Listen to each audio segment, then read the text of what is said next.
Oke, jadi hari ini kita akan bahas tentang wireless router dari Hikvision, di mana wireless router Hikvision sendiri itu terdapat dua model, ada DS3WR3N untuk yang 300 Mbps dan juga DS3WR12C untuk yang 1200 Mbps. Nah, kali ini kita akan bahas satu model DS3WR3N ya, yang 300 Mbps yang harganya cukup murah. Lalu kita akan melihat sekilas bagaimana konfigurasi dan juga fitur-fitur apa saja sebenarnya yang ada di DS3WR3N ini. Nah, pertama kita hubungkan dulu wireless routernya menggunakan kabelan ke laptop. Lalu di sini kita cek ya untuk IP-nya. Jadi ketika tersambung itu IP-nya jadi 0.1. Nah, ini bisa kita gunakan nanti untuk mengakses routernya. Kita bisa menggunakan dua cara. Yang pertama menggunakan Hikvision Wi-Fi.local untuk mengakses Wi-Fi-nya.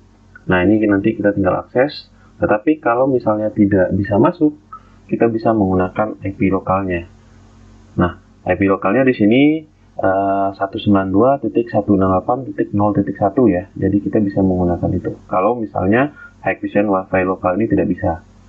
Nah, pada halaman ini kita akan melihat ya pengaturan dasar di mana koneksinya di sini ada tiga tipe, yaitu menggunakan DHCP atau dynamic, kemudian ada static, kita tinggal masukkan IP-nya, atau yang ketiga ini ada PPOE. Nah, PPOE ini kita bisa copy ya, jadi bisa kita copy dari pengaturan router yang sebelumnya, jadi yang existingnya.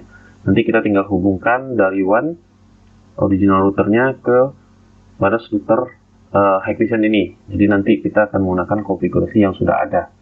Jadi ini sangat simpel ya. Jadi kita tidak perlu konfigurasi lain. Kita tinggal hubungkan LAN, lalu kita pencet tombol button yang ada di belakang wireless router Hikvision ini.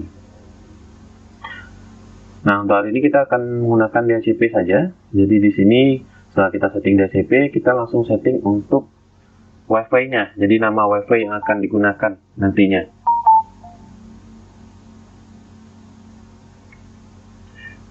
Nah, di sini setelah nama Wi-Fi-nya kita setting, passwordnya kita bikin, lalu kita klik save ya. Nah, setelah kita klik save ini, otomatis nanti akan diarahkan langsung ke halaman utamanya. Jadi ini halaman utamanya. Nah, pertama-tama kita akan diminta untuk membuat password dari device-nya ya. Jadi kalau tadi password Wi-Fi-nya, ini untuk password device-nya. Jadi kita bikin, ya ini bebas ya. Sama halnya dengan NVR DVR, kita bikin dulu, kemudian kita save. Pengaturan yang lain ini pengaturan default ya. Kemudian di sini waktu kita ubah ke waktu Jakarta. Jadi GMT plus 7. Nah, setelah itu kita tinggal save. Nah, nanti setelah kita save, itu akan langsung berpindah ke halaman loginnya kembali. Jadi kita tinggal masukkan password yang kita buat tadi. Nah, sampai di sini sebenarnya untuk Wi-Fi-nya sudah bisa langsung digunakan. Jadi kita nggak bisa langsung terhubung ke Wi-Fi yang kita bikin tadi. Jadi di sini kita bikin DS3WR3N, kita tinggal connect saja. Connect, kemudian masukkan passwordnya ya, itu sudah bisa langsung digunakan.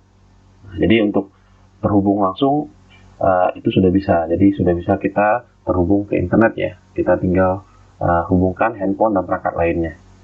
Nah, di sini otomatis nanti akan muncul dua klien ya. Jadi nanti berapa perangkat yang terhubung akan muncul di sini. Kemudian di kecepatan dari internetnya sendiri. Nah, lalu bagaimana untuk pengaturan advance-nya? Di sini ada mode operasinya ada 4 ya. Jadi di sini ada router mode yang sekarang kita gunakan secara default, WISP mode, dan juga universal relay ya. Nah, kemudian ada juga access point mode. Jadi ini ada 4 model. Nah, di sini wireless settingnya, ya ini pengaturan wireless yang sudah kita bikin tadi. Tapi tadi hanya nama dan password saja ya. Sedangkan ini adalah konfigurasi lainnya. Nah, pada menu ini kita bisa mengatur ya. Di sini ada multi SSID, misalnya kita gunakan tugas ya, atau kita bisa menggunakan SSID baru di sini. Kita bisa aktifkan atau nonaktifkan. Kemudian di sini kita juga bisa setting untuk WiFi schedule-nya. Jadi misalnya WiFi ini beroperasi atau hidup pada hari apa saja, kemudian jamnya jam berapa, ini bisa kita setting. Jadi kalau misalnya ya, untuk anak sekolah dan lain, kita bisa setting jam operasional dari pagi sampai jam 10 malam misalnya. Jadi bisa kita setting seperti itu. Sehingga nanti di atas jam 10 malam itu WiFi otomatis akan non-aktif. Jadi tidak akan ada WiFi-nya. Ini juga ada fitur WPS. Kemudian di sini ya, ini parameter WiFi-nya ya. Jadi kita bisa setting untuk WiFi 4, 3 atau 2 ya. Di sini kita bisa setting. Nah, itu kita tinggal klik save di sini.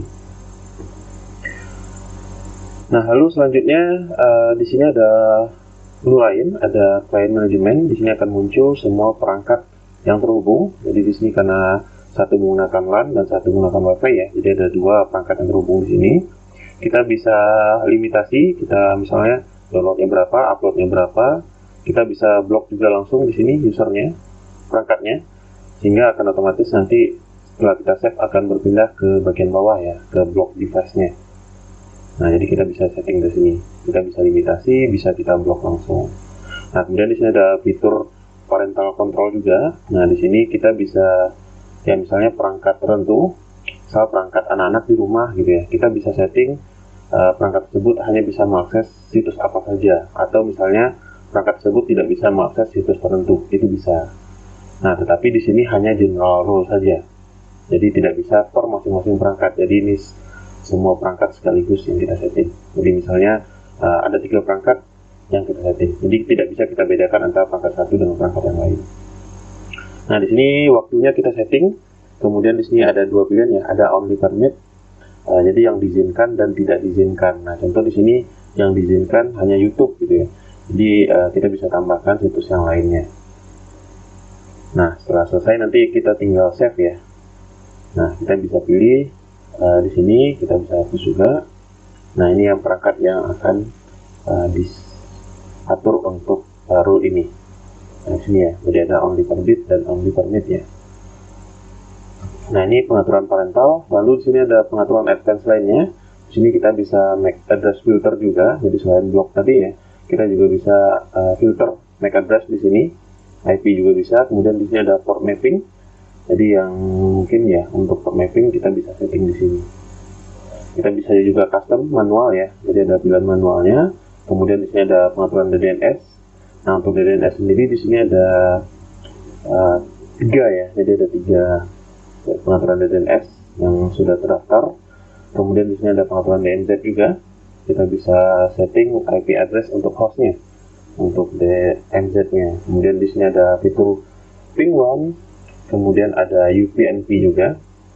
Jadi di sini ada beberapa pengaturan ya. Kemudian ada access point isolation, sehingga nanti access point ini tidak bisa diakses dari luar ya. Jadi hanya untuk komunikasi saja.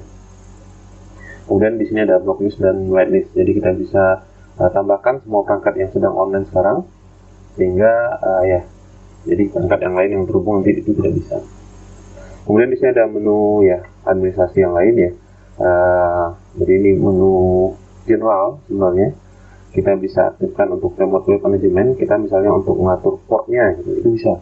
Jadi nanti tidak sembarang orang bisa masuk ke sini. Jadi yang tahu portnya saja. Nah, kemudian di sini ada menu maintenance dan lain-lain. Oke, sekian untuk pengenalan wireless router dari Hackvision.